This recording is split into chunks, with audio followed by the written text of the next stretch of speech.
Good morning, everyone. It is Tuesday, November 4th. We'll call the Wright County Board of Commissioners to order. We'll begin with the Pledge of Allegiance. I pledge allegiance to the flag of the United States of America and to the republic for which it stands, one nation, under God, indivisible, with liberty and justice for all.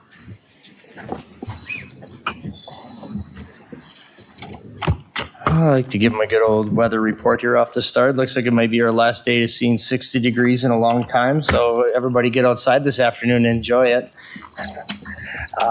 First item on the agenda here, before we get started, we are a commissioner short here today. And I wanted to make just a quick statement that Commissioner Shane is dealing with some medical emergencies within her family. And we are sending our prayers for a speedy recovery for her family.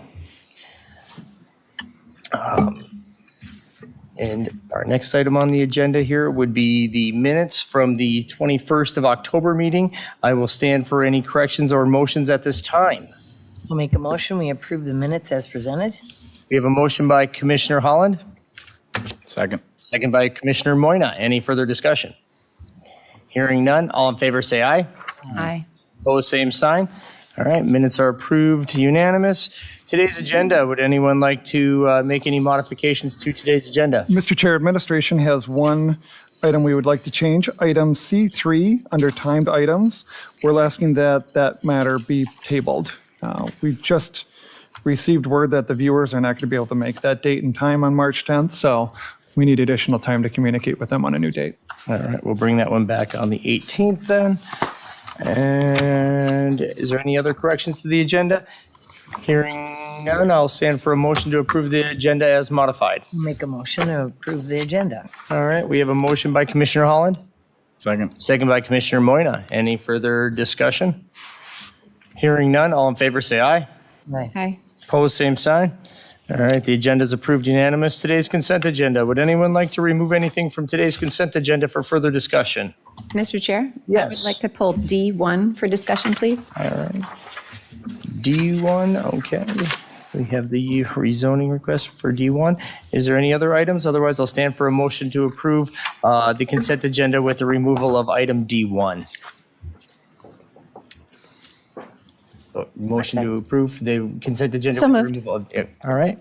Motion by Commissioner Diedrich, Second. second by Commissioner Moyna. Any further discussion? Hearing none, all in favor say aye. Aye. Opposed, same sign. All right. The consent agenda is approved unanimously with the removal of D1. D1 is removed by Commissioner Diedrich, sorry. You have Yep. statements or questions? Yes, Mr. Chair. I know it was a 5-2 vote coming from the Planning Commission, and upon reading the letter from the city and the possible recommendation, I would say it is to vote no on this rezoning and have the city of Hanover and the Rockford Township to work together to put together a annexation agreement, being that it is in the city's growth pattern and that they will be putting utilities and et cetera along there, probably as they're growing so fast in a short amount of time. So I'm asking that we vote no, turn this item down and have them work together for a better solution. Commissioner Vetch. As a representative on the planning and zoning, this one we gave a large leash to the city of Hanover. We started out with this item came up at the first meeting. Commissioner Shane reached out to the city council members of Hanover to say that this was happening. We had a site visit. Nobody from the city of Hanover, we had the planner come, but no city council was made aware of the site visit or was attending the site visit. We then had the subsequent meeting after the site visit. It failed, and we said we were concerned about the location and the potential expansion of the Hanover. So we said to go back and have the city of Hanover and Rockford Township talk to each other. That happened over a month. I did reach out again to the city council member to say, hey, we've kicked it back to you, do something about it. And then it came to October 23rd and nobody from Hanover was here. Nobody from Hanover did anything.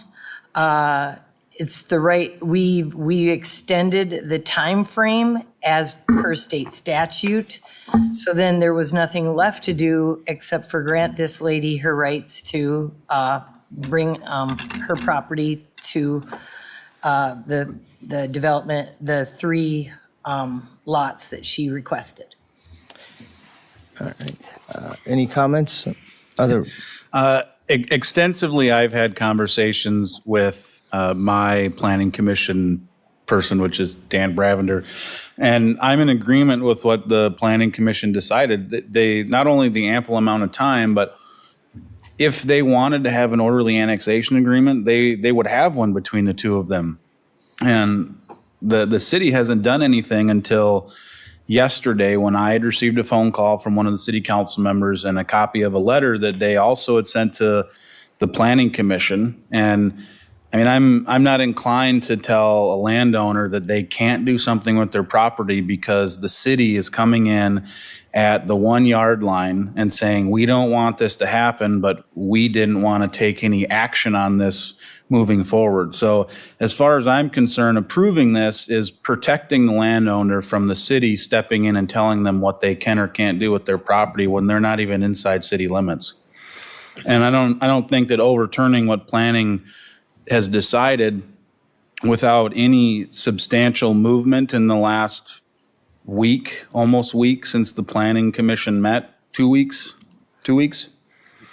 since they met, I don't think that would be a very good idea. I mean, like I said, we're protecting the landowner from a city overreaching when they've had more than enough time. This has been delayed multiple times. I think it first came to planning in September or August, and nothing's been done since then. And Mr. Bravender had told me that when they did their site visit, they had asked the city planner, what is your plans for future growth out here? And they were told that they don't have a 5 to 10 year plan for their growth. I mean, everybody does. When I was on the city council in Montrose, we had a 20 to 30 year plan, even though it might grossly be wrong after 5 years because growth happens somewhere else. You at least have a plan on where you're going to go. So I don't want to overturn what the planning commission has decided without some sort of substantial change in what's going on. And as far as I'm concerned, the city hasn't done anything and the township supports this. So I'm in favor of going with what the planning commission has decided. thank you, Commissioner Moyna. I appreciate your advocating for some of the concerns that came forward here, Commissioner Dietrich, in the last couple days here. Unfortunately, given the constraints of the statute for rezoning, you have a 120-day window. If we did kick it back, you wouldn't have enough time for them to be able to even come to any type of agreement. We would be forced on the applicant to remove their application. Otherwise, we would be timed out per the statute of the rezoning. So that wouldn't be a feasible option, as well as the Planning Commission has been very diligent of working in trying to find mitigation between the city and this application, but because the city hasn't done its proper steps in creating an orderly annexation, there really is no reason to deny this request. So for that reason, I'm going to support the rezoning request. All right. I'll make a motion to accept the recommendation of the planning commission to rezone the property of Ms. Gardner in Rockford Township. I'll second that. All right, motion by Commissioner Moyna, second by Commissioner Holland. Any further discussion? Mr. Chair, Yes. just quick, this came to my attention when it came onto the agenda. So I wasn't not familiar with all of the details that were not included with the packet. So I understand where you're going and I understand the time limit. I've been on planning and zoning before. I got feedback from city council. Probably there was a lot of lack of communication between maybe administration and their council. But that's sharing concerns that this was a pivotal piece of property potentially for their growth. So that's all. Fair enough. All right. Any other discussion? Hearing none. All in favor, say aye. Aye. Opposed, same sign. Aye. Motion passes 3-1. All right. Now moving on to timed agenda items. I believe we have Brad here as our first timed agenda item here to authorize a joint powers agreement with Stearns County for the care and maintenance of Fairhaven Mill County Park. Morning, Mr. Chair and Board. So yeah, I'm before you here this morning just to present the JPA for Fairhaven Mill. If you're familiar with the park, we've been operating this way for 40 years. This is just formalizing the process. So meeting with them every spring to develop a plan for any projects and then kind of setting budgets to where they know that. And then we pay up front and then we invoice them at the end of the year for 50% of that cost. So that's kind of what's before you. Again, something we've been doing for 40 years, just finally formalizing it. It's a much needed exercise that needed to take place, so I appreciate your efforts on it. So at this time, I'll make a motion to approve the JPA with Stearns County for the maintenance and care of Fairhaven Mill County Park. I'll second that. Right, motion by Commissioner Moyna, second by Commissioner Holland for the approval of the JPA. Any further discussion? Hearing none. All in favor, say aye. Aye. Opposed, same sign. All right, motion passes unanimous. Thank you, Brad. Board. And Lindsay has waited ever so patiently for her turn. She brings forward with us a resolution right off the start of the day. Yes, good morning, Mr. Chair, board members. We've actually got two resolutions on deck. These are resolutions to implement a special assessment, which we are a participant of the St. Paul Port Authority for a property assessed clean energy program. Basically, it establishes a loan and the repayment is a special assessment process. Board members, do you have any questions or discussion on this item? If not, I'll stand for the motion to approve Resolution 2569. So moved. All right, we have a motion by Commissioner Holland, Second. second by Commissioner Moyna. Any discussion? Hearing none. Resolution vote, Commissioner Moyna. Aye. Aye. Aye. Aye. Resolution passes unanimous. Thank you. Next one, same thing, different entity. Motion to approve Resolution 2570. Thank you, Commissioner Moyna. We have a Second. motion. All right, motion by Commissioner Moyna, second by Commissioner Holland to approve Resolution 2570. Any discussion? Hearing none, I'll vote aye. Aye. Aye. Aye. Resolution passes unanimous. Thank you, Lindsay. And Jared. Good morning, Mr. Chair, other members of the commissioners. So that we have two items today to discuss. The first is requesting approval for staff to obtain quotes for tree removal on County Ditch 33 and County Ditch 23. All right. And this request is simply to get quotes and from contractors, and board approval would be required to move forward for any future tree clearing. So it's just to get quotes at this time. All right. Any questions, board members? No. I'll Relatively. make a motion to approve staff to obtain quotes for tree removal on County Ditch 33 and 23. All right. We have a Second. motion by Commissioner Moyna, second by Commissioner Dietrich. Any further discussion? Hearing none. All in favor, say aye. Aye. Opposed, same sign. All right. Motion passes unanimous. Second item.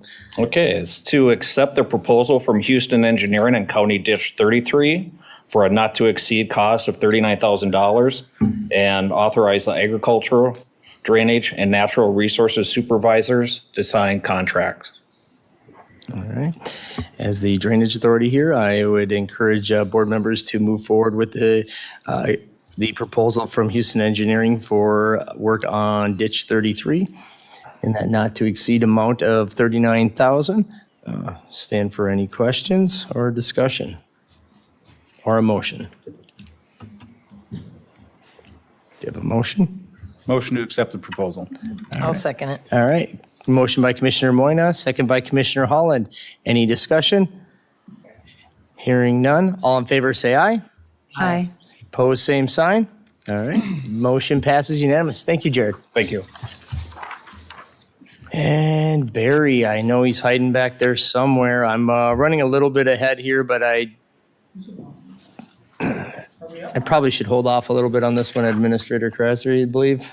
Well, Mr. Chair, the public Being- hearing was conducted by the Planning Commission, so it's just simply a timed item. Timed item. It's up to the board. I mean, We could move to Health and Human let's Services. move. Yeah, otherwise I can go to. You want me to go down to items for consideration?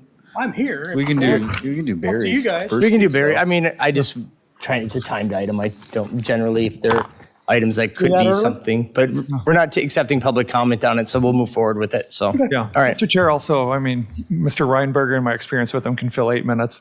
So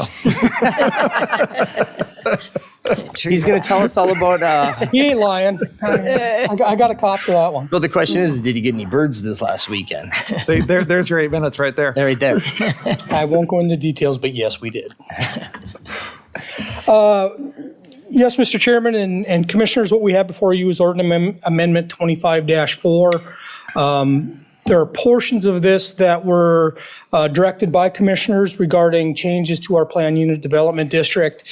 As part of that, we did some amendments to our subdivision ordinance as well because the base of that ordinance is from 1979 and had a lot of just old language in it, and it had processes and procedures spelled out that we don't follow.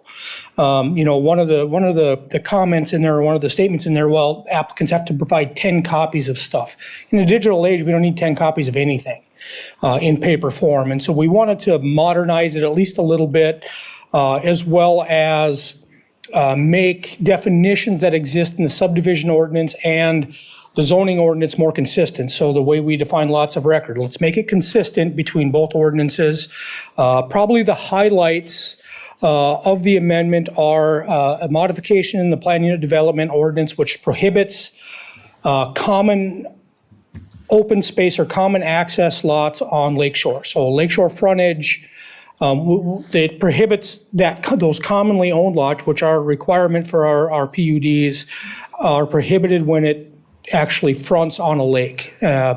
Basic theory is we don't want to create a bunch of lots that are off the lake and then give them all access to the lake through these commonly owned properties. So that's one of the biggest things. We did write that language in here, went through the revisers with that. The other portion is the adoption or a change into how the ordinance reads for park dedication. So any subdivision is the way the subdivision ordinance defines it, is required to pay a park dedication fee. Historically, our office has only applied that to platted subdivisions, but it doesn't specify that in ordinance. That's just been the policy. And so looking at that calculation, it's 10% of the raw value of the land is what would go into that park dedication. And us looking through it, we found a few situations where unplatted lots were created that didn't pay any park dedication, and right next door, they ended up doing a plat because they needed a road, and they paid, $20-some thousand in park dedication fees, which by the definitions of the ordinance, that shouldn't happen. So what we did is instead of doing a raw land value, we switched it over to a per lot basis, and we'll be applying that to all subdivisions in residential districts. In the ag district, the use of entitlements will not have to pay that fee, is how we wrote it, because the entitlement divisions are a right granted by the ordinance. It's not a rezoning that requires a special look by Planning Commission, the county board, and then a subdivision that also requires further. We have administrative divisions that we allow, and those won't have to pay the park dedication fee as far as how we wrote it, because we see that as a right just based on the zoning district that they're in.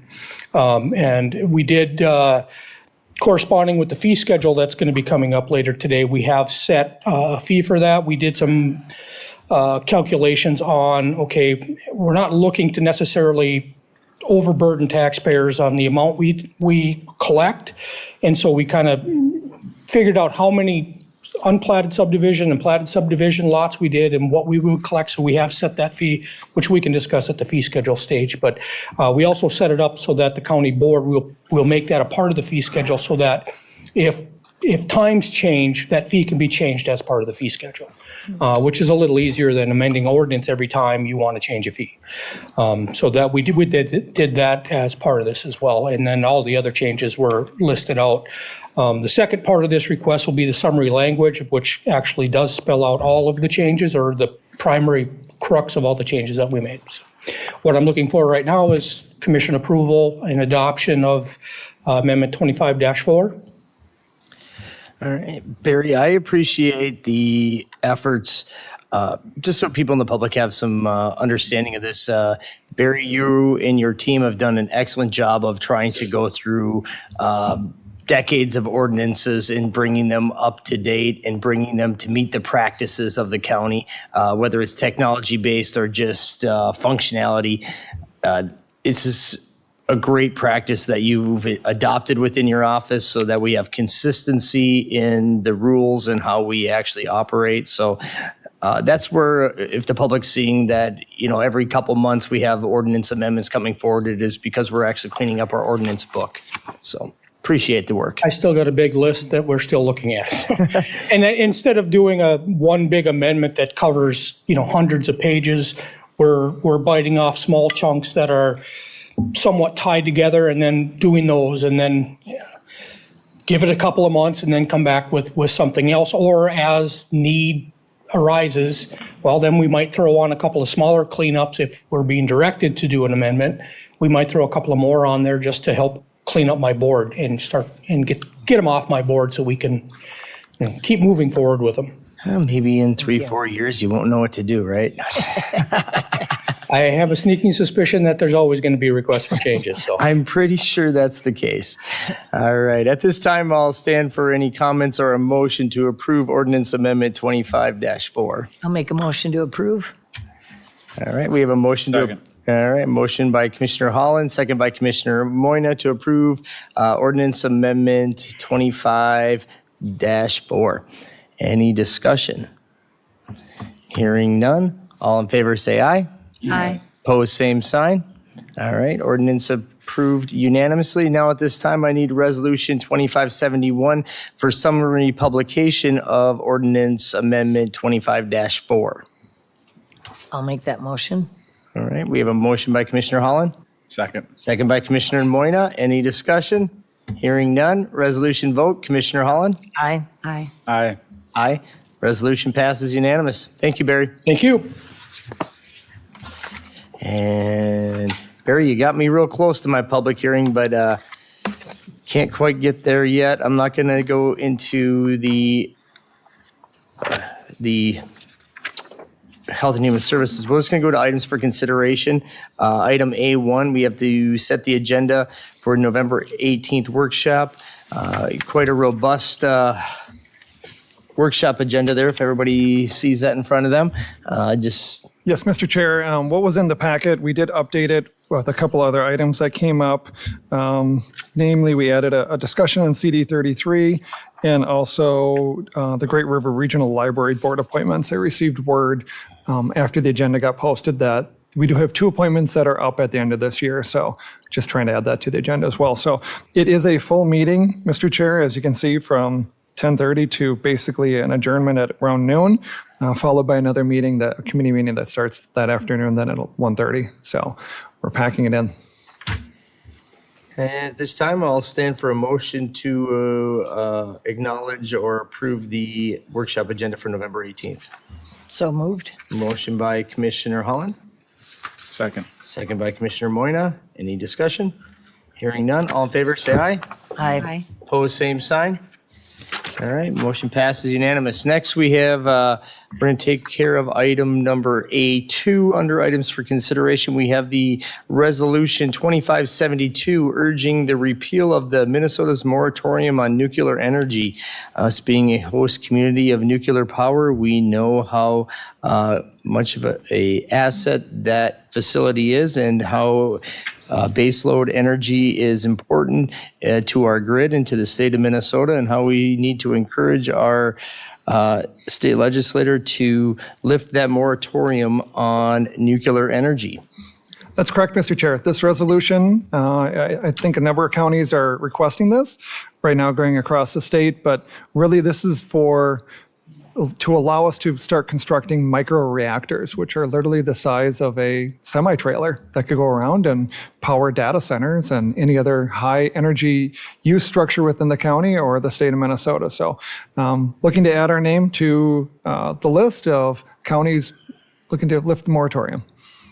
And as you know, Mr. Chair, as a host county of a nuclear power plant, we know it's safe, it's reliable, and it's great baseload energy. Modular nuclear is the wave of the future. I think within the next 5, 10, 20 years, you're going to see modular nuclear probably to be a large portion of our grid makeup. I'll make a motion to approve Resolution 2572. I'll second that. All right, we have a motion by Commissioner Moyna, second by Commissioner Holland to approve Resolution 2572, urging repeal of the Minnesota's moratorium on nuclear energy production. Any discussion? Hearing none, resolution vote. Commissioner Diedrich? Aye. Aye. Aye. Aye. Resolution passes unanimous. And at this time, I think we're close enough. We can do the preset of our public hearing that is scheduled for 9:30. It is just a minute or two before 9:30. The publication has been put forth for the public hearing for the fee schedule for 2026. Modifications are articulated within the packet here. We will be asking the public to come forward and state your name and your area or city or township of residency for the record. I'm going to turn it over to you, Mr. Mattice, if you have any comments before we open up the public hearing. Good morning, Mr. Chair, members of the board. First of all, I'd like to thank all our departments and then everybody that worked on the fee schedule. Since we made the changes a few years ago, there goes a lot of extra work into establishing our fees for transparency. I'd like to thank them. The fee schedule was kind of reviewed for some modifications at the workshop a couple weeks ago. So those changes were made, and open the floor up for any public comment questions. I have myself about one more minute before I can technically open up that public hearing. I do want to say that over the last probably 2-3 years, the board has taken a great interest in working through the fee schedule and trying to build the methodology of the fees covering, when applicable, the costs for services. So those that use the service pay for the service when and however possible. Sometimes that isn't possible, but in most of the cases within our fee schedule, that is what is driving the cost changes on them. And at this time, if anyone would like to come forward and comment for the record on the fee schedule for 2026, please come forward, state your name and your city or township of residency. The floor is open at this time. Would anyone like to speak?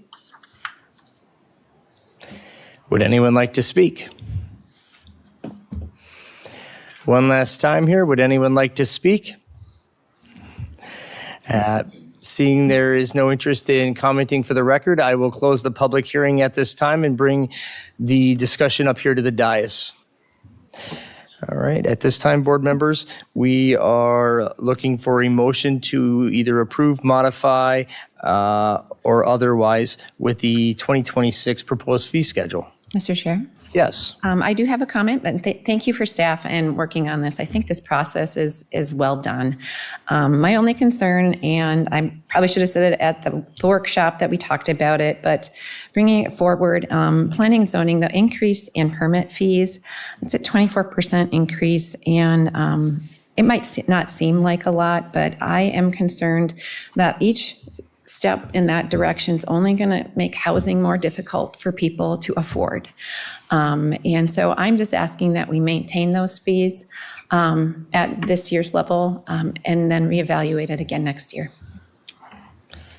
All right. Mr. Chair, I have asked Barry to stick around for this conversation if he wants to explain how that fee was derived at. So you have that background a little bit would be excellent.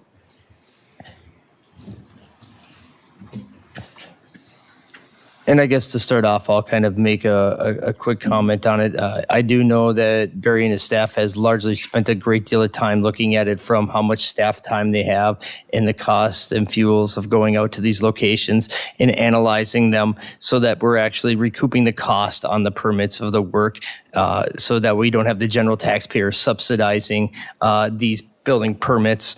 So that is the large piece of what's driving the increase, but I'll turn it over to you, Barry. Yeah, and that's kind of what we look at is talking with our building official and our inspectors, the amount of time and miles that we put on to do these inspections.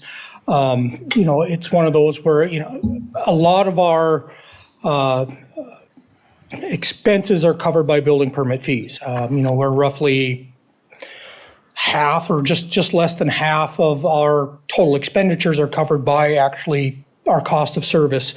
I have to submit reports on all of this to the Department of Labor and Industry, which I should have included because I have to recap this every year, and it's kind of a pain in the butt, but I have to provide it.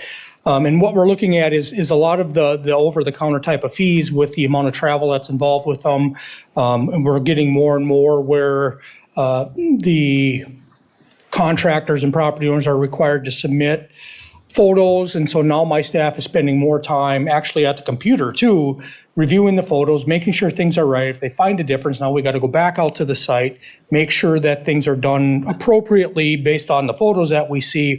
So we are seeing more time spent and more miles driven to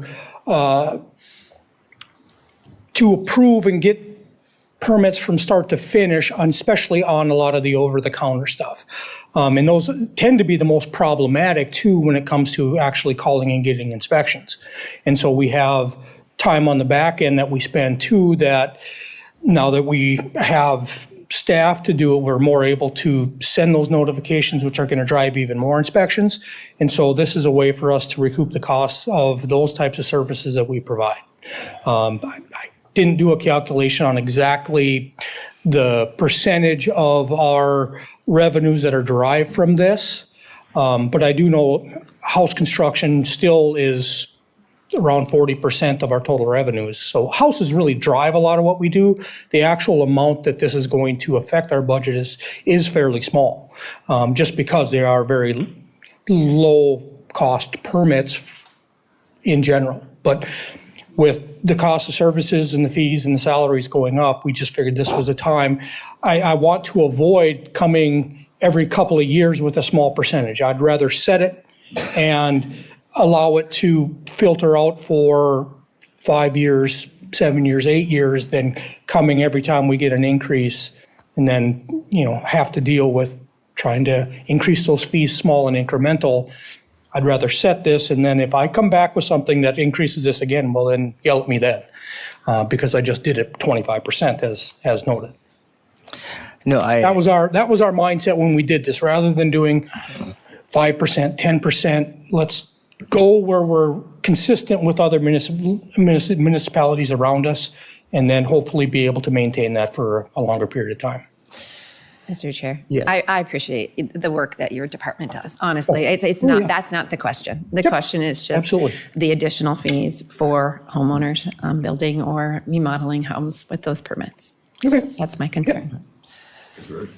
Once again, I appreciate your concern on that, but being the fact that rate has been flat for a while, and with the methodology of us wanting to make sure that our fees for services, when possible, are capturing the costs associated with the service that's being conducted. Hence the reason we need to get that $125 from that $100 fee, which is kind of the universal increase on those fees. I just can't see the general taxpayer subsidizing a person's improvements or changes within their home. Should be warranted by the individual who's making the upgrades or changes within their property, not being subsidized by the general taxpayer. Yeah, Chairman, I was going to say the same thing, subsidizing, all the taxpayers subsidizing for a very few, and it isn't stopping the growth. We are still the #1 growing county, so we're attractive. It's not stopping the growth, so I think I would rather recoup the costs so that we can keep that levy low. Mr. Chair, Yes. we do, we pay for the health care and wages for our employees to do their job that we are required by law. And I do understand offsetting some costs. It certainly doesn't cover all of it. We wouldn't want that. Again, I'm just asking that we maintain this and not make an increase to the permit fees. Is there any other comments? Otherwise, I'll stand for a motion to either approve or modify the 2026 fee schedule. I'll make a motion to approve the fee schedule with maintaining the planning and zoning permits at the level All right. they are. So you're saying Currently. with no changes With under. no changes for the permit fees, please. So you're removing any changes on the planning and zoning, because those are all the permit fee Yep. entries. Okay. Correct. So we have a motion by Commissioner Diedrich. Any further discussion? Do we have a second? Do we have a second? Do we have a second? Motion dies for the lack of a second. At this time, bring this forward here to see if there is another motion to approve or modify the fee schedule for 2026. I'll make a motion to accept the fee schedule as presented. We have a motion by Commissioner Holland to approve the fee schedule as presented. Do we have a second? Do we have a second? I'll second it. Second by Commissioner Moyna. Any discussion? I understand your concern with increasing the fees, and I'm not in favor, and people are going to hate that I say this, and some will really enjoy it, but I hate the idea of having to give any kind of a permit for somebody to want to modify their home or to build their home on their property that they purchased. However, I understand that from the federal government and from the state, we're required to do certain things, and inspections are required, and all of those checklists that we have to do and have to pay for. And so I understand why it's there, because yes, we would be completely subsidizing all of that if we didn't require it. As long as this is a plan that we're not going to be increasing every single year, as Mr. Reinberger had said, then I'm okay with the changes for now, but that it is a concern that people have expressed, especially within the townships, of the growing fees.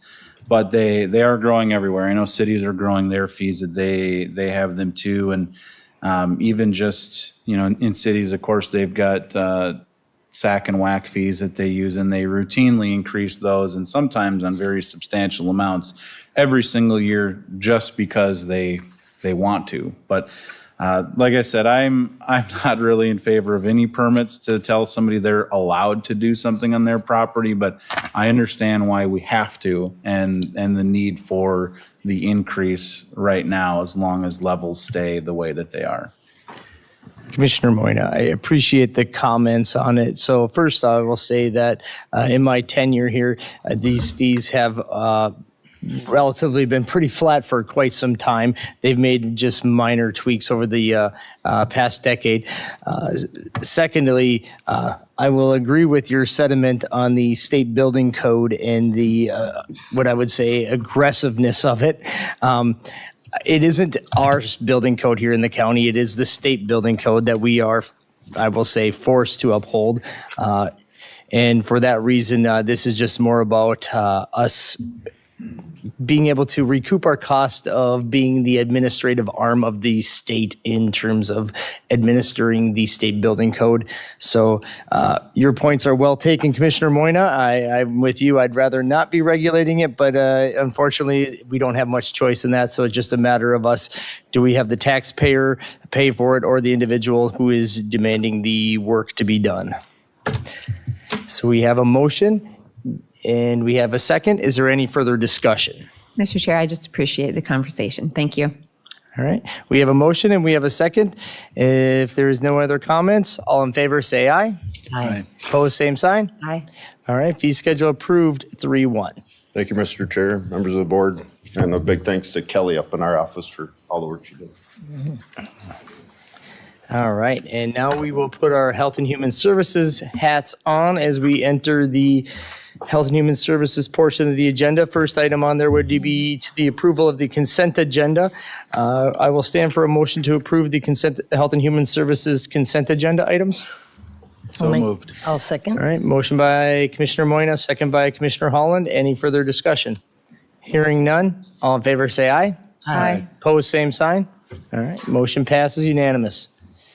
All right, now, first timed agenda item would be to adopt Resolution 2512 to accept the October 2025 donations, which we greatly appreciate all of those funds that help us better help the citizens of Wright County. Do you have any comments on that? Yes, I Jamie? did. Oh, thank you. And I did want to just mention that Candace King of the Forgotten Initiative donated 38 journey bags to Health and Human Services. They're backpacks filled with some basic supplies and comfort items for children who are going into foster care. The Forgotten Initiative serves Wright and Sherburne counties, and the 38 backpacks and their contents are valued at over $5,000. So we greatly appreciate that for our kids entering foster care. That is a very, very great donation. At this time, I'll stand for a motion to approve Resolution 2512. So moved. Second. Motion by Commissioner Holland, second by Commissioner Diedrich. Any further discussion? Hearing none. Resolution vote. Commissioner Moyna? Aye. Aye. Aye. Aye. Resolution passes unanimous. Thank you. Next. Next, we have a presentation. Lori Vrolson, the Executive Director of our Central Minnesota Council on Aging, is with us today, and I'd like to invite her up, and hopefully we can have her presentation put up on the big screen. Lori's been a longtime partner, and we're happy to have her here to talk about her important programming. Thank you. Thanks. How do I advance this from here? Is she going to advance it, or will you be advancing? Okay, So okay, give him a wink. all right. Well, I can't wink, so I'll just nod at you, okay? So thank you for having me here today. I'm Lori Vrolson. I'm the Director of the Central Minnesota Council on Aging. And we are one of 6 regional area agencies on aging in Minnesota, and we're designated by the state to serve as that. So we cover the 14 counties in central Minnesota, and our main office is in St. Cloud. Next slide.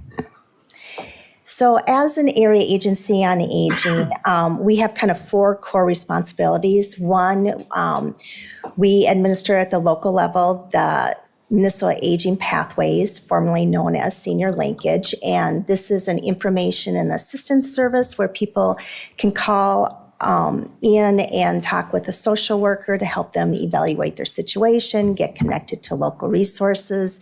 Right now, we're extremely busy with Medicare open enrollment. So statewide right now, we're receiving almost 2,000 calls a day, helping people evaluate their plan options for Medicare Part D and assisting with that. We also have staff through Senior Linkage that can actually help people in their own homes, and in particular, working with individuals being discharged from the hospital or nursing home back home, and helping them kind of develop that support plan of what they'll need to be successful. We also fund the Older Americans Act grants. So at the local level, we receive Older Americans Act funding, and we work with providers throughout our region to deliver those direct services to older adults to help them remain in home. And then we have a community development function where we work really in partnership with the state at looking at how we can rebalance our long-term care system by having home and community-based services available. And then we work on advocacy and system change. So I just have a couple of slides coming up here, kind of set the tone on the aging demographics. So this first slide here, you'll see that Minnesota is home of nearly 1 million older adults, age 65 plus. And by 2030, we'll be reaching 1.3 million. So we currently have now more older adults than we have school-age children. And communities are starting to see that shift and that impact. On the next slide, you'll see that this really just depicts the 60 plus and the 85 plus populations. So statewide, you can see that about 22% of our state is over age 60. Wright County is a little bit lower. You're actually one of our youngest counties in our region at 18.7% being over age 60. Our highest county is Cass County, which you'll see that just over 35% of their total population is over age 60. And Wright County will be there as the baby boomers continue to age. And so you're in a good position right now that you have time for planning for the aging of our communities. And then the 85 plus is a stat that I always like to pull out because this is when people start to typically need formal supports and services. And so in addition to relying on friends, family, and neighbors, they start to rely on the formal service system that is available. And Wright County is currently at 1.3% of your total population is over age 85. If you look at the next slide, you'll see people living alone. So in Minnesota, 1 in every 4 individuals over age 60 live alone. And in Wright County, you're at about 20.3% that are living alone. And this proportion does change as people grow older. So for example, if you look at individuals, especially women over age 75, 43% of them live alone.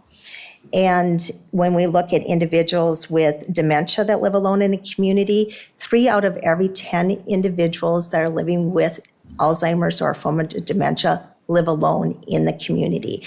And that's why, like, for example, in Wright County, there is Dementia-Friendly Wright County. We have a memory cafe here in Wright County and looking for additional supports that can continue to support families as well as they're caring for their loved ones that are living with dementia. On the next slide, you'll see that with the disability, 30% of the state 60 plus population are living with 1 or more disabilities, and very often people are living with several disabilities at one time. Wright County is a little bit higher at 31.6%, and in particularly with ambulatory and hearing, Wright County is higher than the state average with disabilities. The next slide, the 60 plus threshold for living below poverty. The state, for the 60 plus, 7.6% of our older adults live below poverty. Wright County is a little bit lower than our regional at 8.1, with 6% of your 60 plus living below the poverty threshold. And the next slide, we know that the majority of older adults, 90% of older adults, want to remain living in their own home. But to do so, they often need those community supports that are in place. It's often thought that most older adults live in assisted livings or nursing homes, and in fact, only 4.5% of older adults live in assisted livings with an annual cost of about $45,000 a year, and only 2.4% live in nursing home facilities at a cost of about $141,000 a year. We do all the pre-admission screening for the state for individuals that are moving into a nursing home. We do about 161,000 pre-admission screens a year. And with that, we know that 78% of individuals that go into the nursing home are in there for under 30 days. So they're moving back home. And once again, it's making sure that there's the available resources available and the staffing to provide care in the home. So this next slide is kind of our pyramid of our Older Americans Act funding. So in Minnesota, the Minnesota Board on Aging, which is under Department of Health and Human Services, they receive about $22 million annually of federal Older Americans Act funding, and then there's some state nutrition dollars in there as well. And then they distribute that to the area agencies on aging based on an interstate funding formula. So So we receive about $4.6 million a year of that $22 million. And, when you look at that with 1.3 million older adults in our state, that equates to about $17.31 per older adult. And so with that, we really have to target our services. So eligibility for Older Americans Act is 60 plus. There is no means testing for it. So we don't look at the income or assets, but we do target individuals that are lower income, frail, live in rural communities, and really lack other support systems to be in place. And so the services that we provide through the Older Americans Act are all done on voluntary contribution by the individual. So they're providing information about what the total cost of the service is that they're receiving, and they're asked to contribute a donation to the service, but whether they contribute or not, they still receive the service. So in our 14 county area, last year we served just over 24,000 older adults, so about 1 in every 6 older adult in our region is being impacted by Older Americans Act services. Fortunately, right now, while most of this funding is federal, we're not seeing a disruption in our funding at this point in time because we're still operating on 2025 money. So our calendar year goes until December, where the federal year starts October 1st. So that's kind of every 2-week process that we hear from the state on in terms of our ability to continue. I've been with the Council on Aging for 32 years, and I can only recall one time when we had to put a pause on our services. At that time, the meal program was still considered to be critical. But with the 24,000 individuals, you can see that across our 14 county region, about 450,000 congregate and home delivered meals were provided, over 20,000 rides, 10,000 homemaking hours. And the next slide here is the impact specifically to Wright County. So in 2023, $355,566 were of the Older Americans Act dollars were utilized specifically in Wright County. Last year, this was at $444,605 used specifically in Wright County. We do know that in the 2025 and 26, these numbers will go down because these numbers did include American Rescue Act dollars that have now sunsetted. So we're operating solely on our Older Americans Act allocations. In Wright County, we provide funding specifically to Wright County Community Action Agency, Senior Community Services, Catholic Charities, Midman Legal Aid are some of our providers. So if you go to the next slide, what you'll see here is this is actual numbers of individuals served from 2024. So 2025, we're still in progress with this. So this is last year's actual served from Wright County. And you'll see with that with senior linkage, just over 22,500 cases. Assisted transportation, this would have been done by Wright County Community Action, and they provided just over 1,000 rides to individuals, older adults from Wright County. This primarily would be to doctor's appointments, social service visits, grocery shopping, those types of rides. It's assisted transportation, so they have a driver that actually picks up the individual. They'll help them out of their home. If they've gotten groceries with them, they help them carry the groceries back into the home. So it's door-to-door assistance. So most of these individuals aren't able to use the bus type services. Chore services, 341 hours of chore. This would be things such as installing a grab rail for somebody who's been discharged from the hospital that needs a grab rail put in, or it may be snow plowing services, or heavy outside chores, putting storm windows on, those types of things. The homemaker, 3,631 hours of homemaker. This would be like doing laundry, house cleaning, those types of services. And those are usually done once a month or every other week type basis. The evidence-based health promotion, 42 individuals. These are multi-week series that have been found to be evidence-based. Things such as chronic disease self-management, chronic pain, hypertension, diabetes self-management. So these tend to be, depending upon what the series is, they tend to be 6 to 8 sessions that are 1.5 to 2 hours long. And then you can see the congregate dining. Our congregate sites in Wright County are Annandale, Maple Lake, and Cokato. 5,444 congregate meals last year. Home delivered meals, just over 27,000 home delivered meals. This is a combination of daily hot meals being delivered to homebound people, which also serves as a daily safety check. But we also did, during COVID, we started to hear from food shelves that they were seeing a real spike in older adults coming to the food shelves. And so we partnered with Catholic Charities to develop within each county in our region at least one frozen meal distribution site that's done in partnership with the food shelves. So at these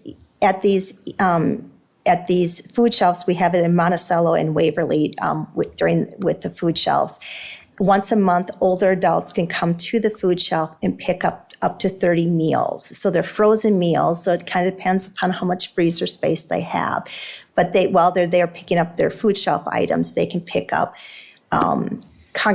frozen meals that meet the RDA standards that can really help subsidize what they're getting from the food shelf. And especially now with what's happening with our SNAP and other services, this is extremely even more important. And then the caregiver services, these are being provided both by Senior Community Services. They operate the senior centers in Monticello, Delano, and Crow River, and they provide services in those communities, and then we have it supplemented with assistance that DCAN last year, the Dementia Resource Center was doing. But the caregiver consultation, that is helping a caregiver through their journey, where a social worker is meeting with them. And so for example, somebody has a loved one with Alzheimer's, versus providing them with a whole slew of information about Alzheimer's at the beginning, they work through them throughout their journey. So now if their loved one is progressing and having behavior or wandering issues, they can have coaching them how to deal with that at that time, so they're not overwhelming that caregiver. Respite is the in-home respite services. And then the legal assistance, we have a contract with Midman Legal Aid, and they have a senior law project. You may have seen the Justice Bus around the area, but they have community locations that they meet throughout our region, including Wright County, where Carla Kruger, their attorney, can help older adults are dealing with legal issues such as wrongful eviction, to a variety of legal issues that they work with. So that's a little bit about the impact in Wright County specifically. And the last slide is just annually, we do have a request into our counties, to all of our 14 counties, for the administrative match that we need in order to draw down the Federal Older Americans Act. So across the 14 county area, our match request is $62,630, and then we prorate that based on the 60-plus population in each of the 14 counties. So our request for 2026 to Wright County is $9,187. And once again, that we use as part of our match to draw down those federal Older Americans Act. And then an appointment to our board, and we've been very fortunate to have Commissioner Holland, who serves on our board as a representative from Wright County, and also serves as our treasurer to our board. So we've always been grateful for your leadership, and thank you. So that is kind of an overview about our agency and the work that's been happening in Wright County. Are there any questions that anyone has? Well, Commissioner Vetch, I just want to say Lori runs such a great program and runs a clean ship and is very helpful because she's also a member with me on CMJTS and has helped guide them as well with She Knows Granting Well. So we're really fortunate to have you head this organization. Thank you. Appreciate all your hard work. Thank you. Lori, I appreciate you coming out here and sharing all this great information. I think the biggest takeaway that people need to understand is that your organization keeps people living in their homes, and in turn, by doing so, it saves taxpayers lots of money by keeping them out of nursing home facilities or high-costed structured facilities that otherwise usually end up either depleting individuals' funds or end up coming at the cost of the taxpayer. So thank you. Thank you. Thank you. Thank you very much. Thank you. Thank you. As somebody quickly approaching a milestone birthday, I'm really appreciative of these services as well. Thank you, Lori. Next, we have a presentation from our AmeriCorps RSVP program by their program director, Jennifer Wucherer. I believe Jennifer was actually just acknowledged in Washington, D.C. for a leadership award as well. So we're very happy to have her with us today. Thank you, Jamie.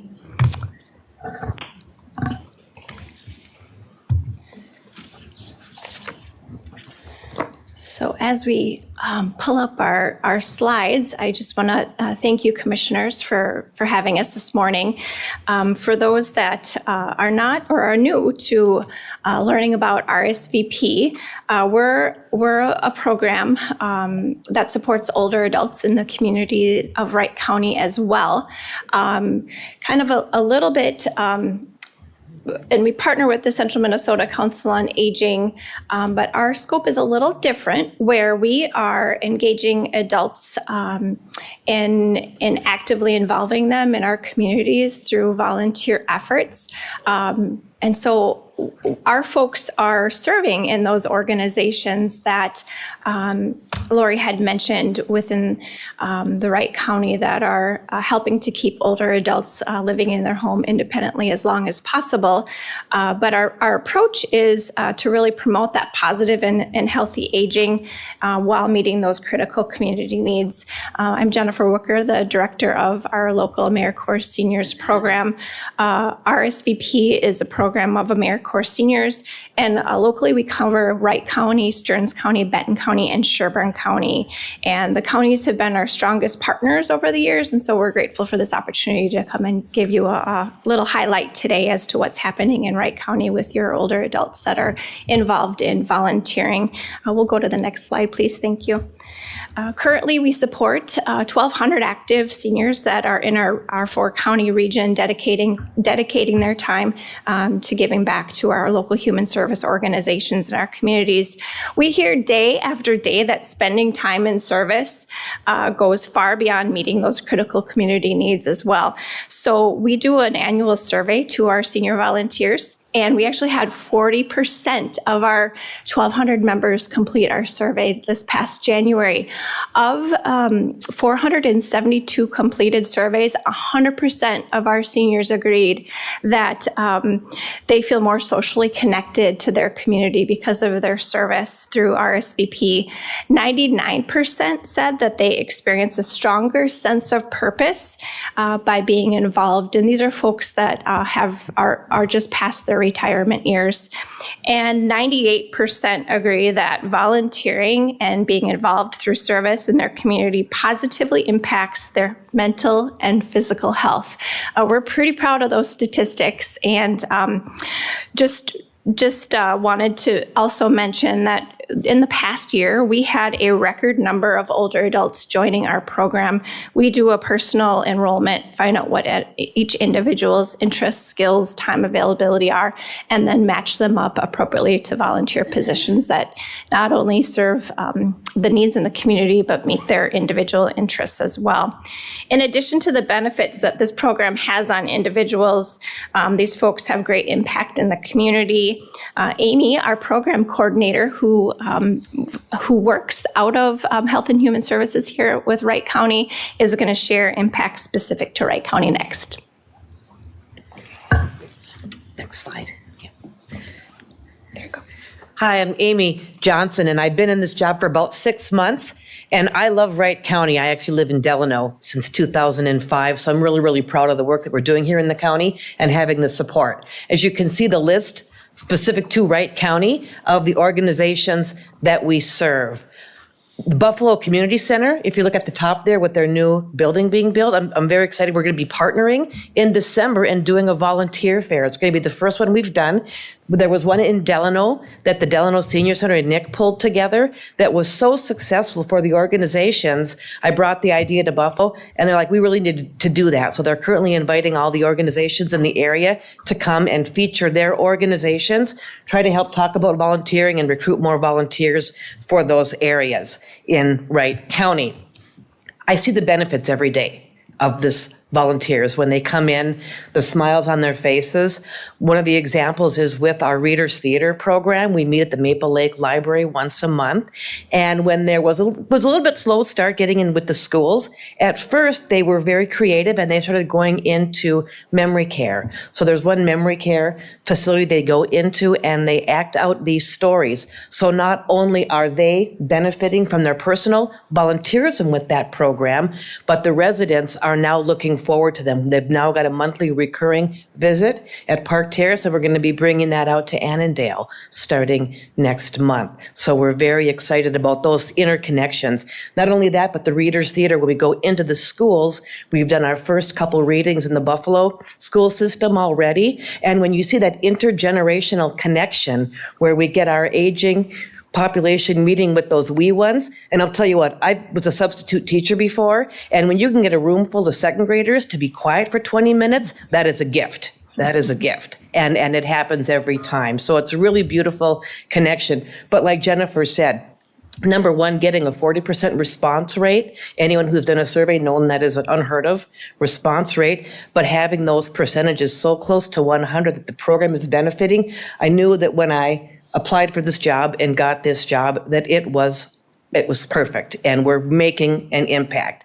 Can you change the slide?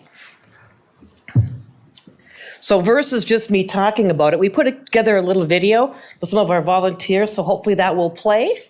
Do you have the raw PowerPoint? This PDF, it looks like a video.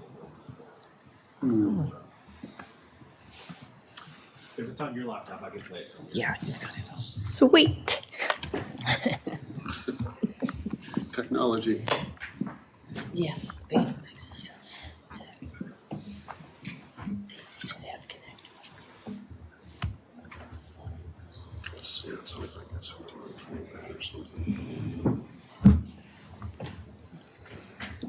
How about as he's setting up, we'll have one of our advisory council members, Kevin Bergstrom, say a few words. And Kevin is a Wright County resident here as well. Good morning. Morning. How's everybody doing today? Good. Thank you. All right. So I am a resident of Wright County. I live in Corinna Township, and I've been with RSVP for about 3 years. And I could go into a lot of stuff, but I don't want to, we're kind of short on time here. But the first thing is when I first retired, it's like, where do you volunteer? How do I find out where I can volunteer? Into an RSVP event and all kinds of things that I can volunteer. So that really introduced me to some different areas that I can volunteer and help out the community.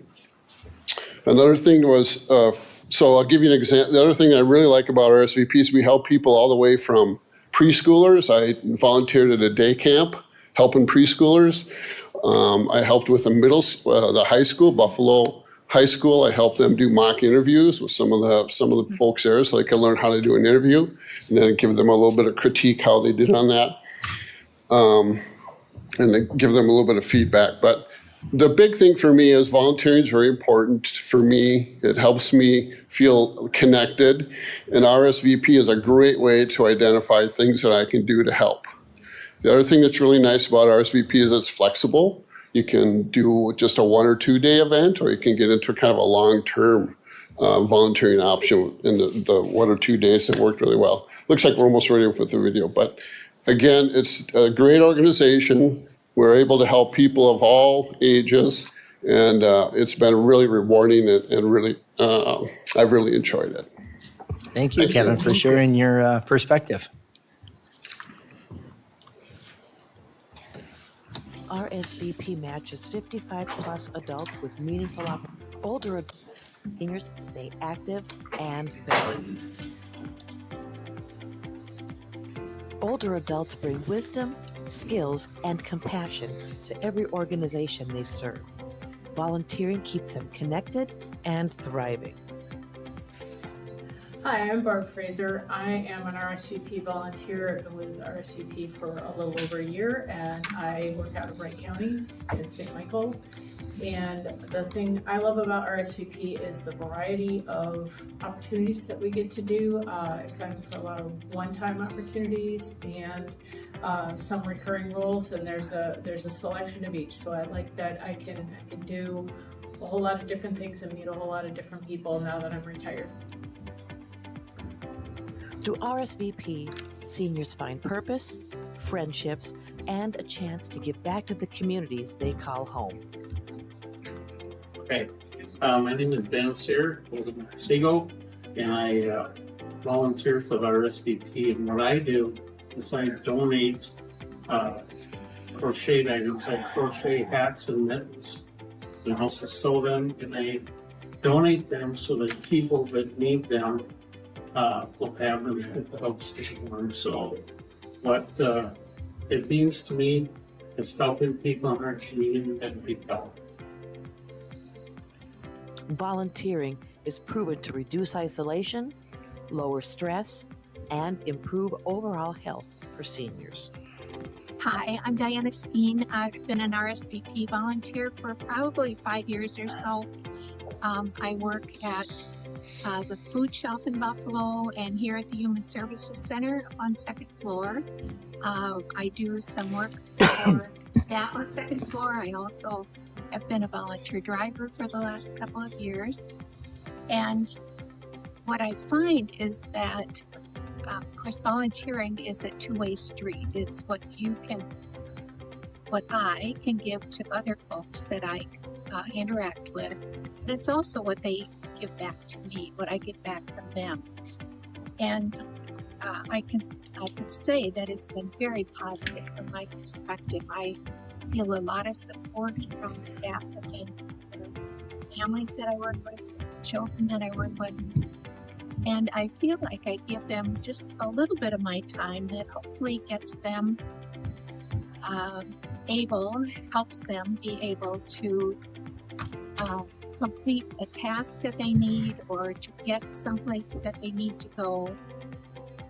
So it's been incredibly rewarding, and I think overall, when I'm working with these folks, that also benefits the community because they're, like I say, they're able to get to their groups or their classes or get work done on second floor that benefits others in the community as well.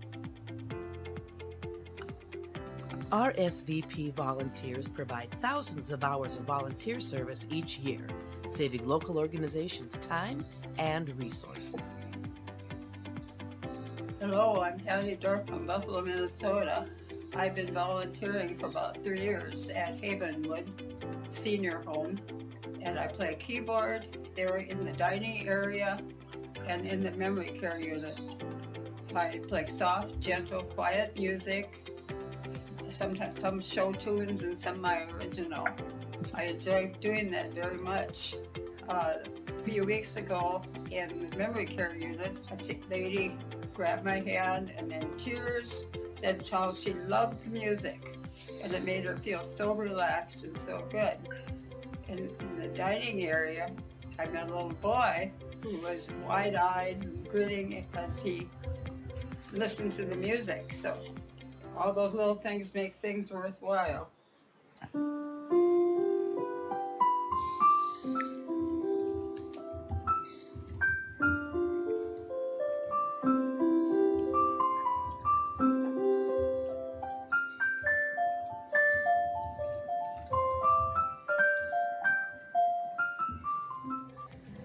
With your support, RSVP will continue to expand opportunities for seniors to serve, stay healthy, and strengthen Wright County. So in closing, I just want to, again, express our gratitude for having the opportunity to serve the seniors here in Wright County, as well as the organizations, both government and human service partners that we've been able to partner with. With that, I just want to turn it over to you for any questions. And also before that, I want to mention that we're here to explore other avenues for our seniors to make a difference. So if the county sees a need or has a need, please let us know, and we would be happy to see how else we can get folks involved. Jennifer, first of all, I have to say we should be saying thank you to you and to all of your volunteers for the work that you do inside this building and even outside this building across Wright County. It's truly making a difference for the volunteers and for the individuals on the receiving end as well. So thank you. Thank you. They love it. I want to say it's always fun to see your people at the front desk and working the DMV line, which was really stressful this summer. And they did it with a smile on their face. And I think this is the greatest program. It's since I've been a commissioner, I can't tell you how many of those papers that I've handed out to various people, and they say, I don't know where I should volunteer. And I'll grab them from HHS and hand them out. Great. Good. Yeah, we definitely appreciate the chance to sit down with every single one of them and help explore ways that would be a good fit for them. And so it's great all around. We're happy to serve here. Thank you. Thank you. Yeah, don't forget your computer. Thank you. And then just a few final wrapping up comments, director's comments today.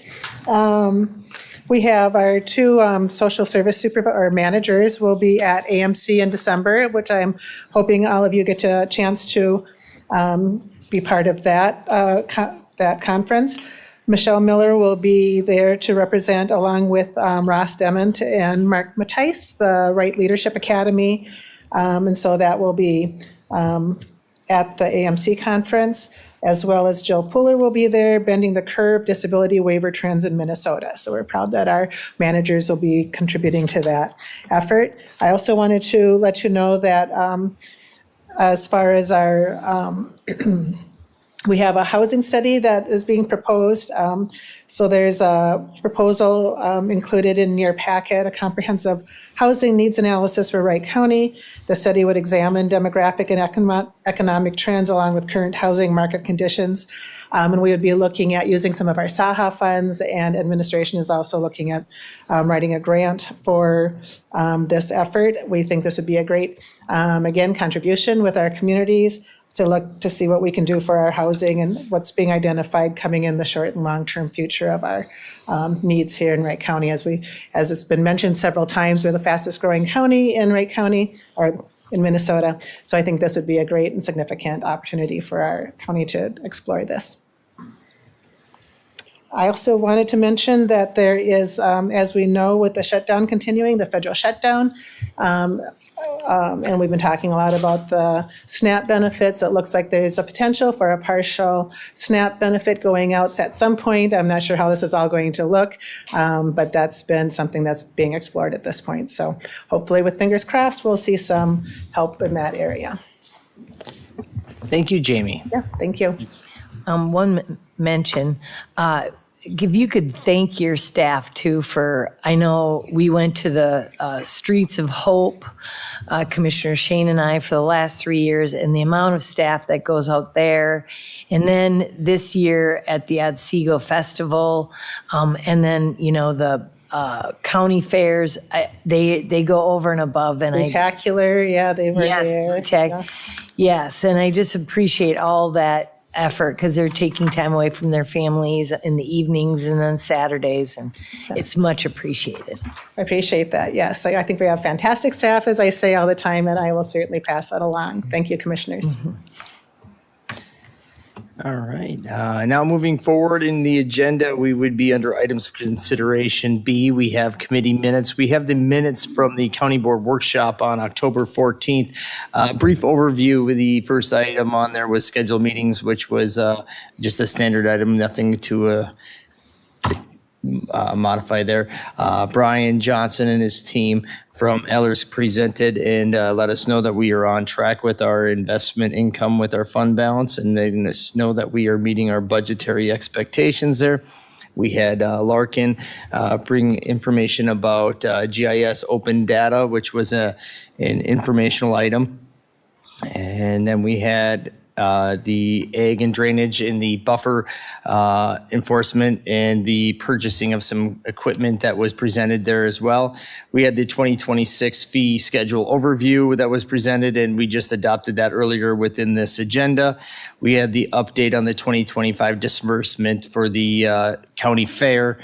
We reviewed and brought forward a discussion to adhere to and make sure the per diems for and mileage for 2026 are adopted, which is a resolution we'll be attaining to here shortly that pertains to a variety of people who serve on different committees and agendas throughout the county. And then we had the committee minutes discussion, and then we had the AMC voting and appointing somebody to make sure we have those up and current with AMC and who is voting for us. So with that, I will stand for a motion to approve the minutes and recommendations for the 2020, or so the October 14th, 2025 County Board Workshop. So moved. Motion by Commissioner Holland. Second. Second by Commissioner Moyna. Any discussion? Hearing none. All in favor, say aye. Aye. Opposed, same sign. And next, we would have to approve the resolution for the 2026 per diem mileage, which was included in the packet for standard procedures that we set every year for 2026. Yes, Mr. Chair, just for a note, that's Resolution 2568 for per diems. All right. And I'll stand for a motion for the approval of the per diem, setting the per diems for 2026 for county boards, Planning Commission, Board of Adjustments, along with a variety of other boards within the county. So moved. All right. Motion by Commissioner Moyna. I'll second. Second by Commissioner Holland. Any discussion? Hearing none. Resolution vote. I'll vote aye. Aye. Aye. Aye. Resolution passes unanimous. And next, we have the approval of the minutes from the Personnel Committee. Mr. Chair, there is a second resolution as well. 2567 for the mileage. Oh, sorry. Thank you. Allowance. Thank you for catching that. And with that, I will stand for a motion to approve Resolution 2567 on the mileage. So moved. All right. Motion by Commissioner Diedrich. Second. Second by Commissioner Moyna. Any further discussion? Hearing none. Resolution vote. Commissioner Holland? Aye. Aye. Aye. Aye. Resolution passes unanimous. All right. Now we have the Personnel Committee minutes from October 28th. So Commissioner Holland, myself, Sean Johnson, HR Director, Administrator Kreiser, Lori, Randy, and Clay, we met and discussed, first item was presented an update on the Oracle roadmap. This was just allowing us to understand where we're at in certain areas, the improvements that they're making to it, and any potential constraints that they may have. Second one was more of a issue to deal with the state paid leave and getting our personnel policy to be in line with that of the state paid leave and some housekeeping items pertaining to that. So the recommendation was to approve changes to sections 613 and 301 to the Wright County personnel policy. And the other one was HHS staffing levels. There was looking for replacing and backfilling some individuals that have left within the Health and Human Services, some eligibility specialists. So recommendation was to refer to November 4th County Board meeting 3 eligibility specialist backfills. With that, I'll stand for a motion to approve the Personnel Committee minutes on October 28th and the recommendations. I'll make that motion. All right, we have a motion by Commissioner Holland. Second. Second by Commissioner Moyna. Any further discussion? Mr. Chair? Yes. Can you explain a little bit more just about the Oracle Fusion Product Strategic Roadmap, what that is? So I guess there's a couple of different pieces to it. Do you want me to take it or do you want to do it, Administrator Kreisler? I can do it, Mr. Chair, if you want. Thank you. So this came from our Oracle product manager. This is the roadmap of, and again, it says draft because anything in technology is a draft. It can change at any point in time, given needs or any issues that come up. I mean, an Oracle update tomorrow could throw this entire thing out the door and we could end up with something completely different. But right now, this is a more forward-looking map of where we see potential enhancements in future development in Oracle ERP going forward in the future.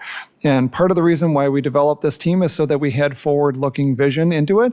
And this is the product that Randy has given us after being on the job about 5 months and getting into it. So I really have to give Randy credit. I mean, he hit the ground running here.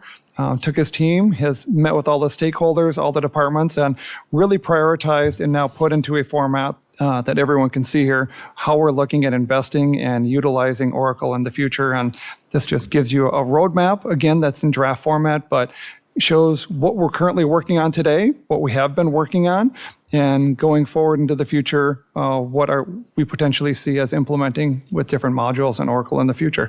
As you can see right now, we're in the middle of open enrollment for 2026. We're in the final stages of a security analysis that is being completed.